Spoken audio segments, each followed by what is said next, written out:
చక్కని సీతకి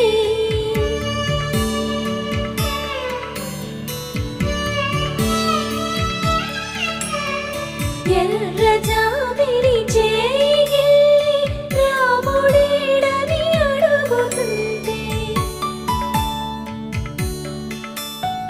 చూడలేదని పెదవి చెప్పే చెప్పలేమని కనులు చెప్పే నల్ల పూసైన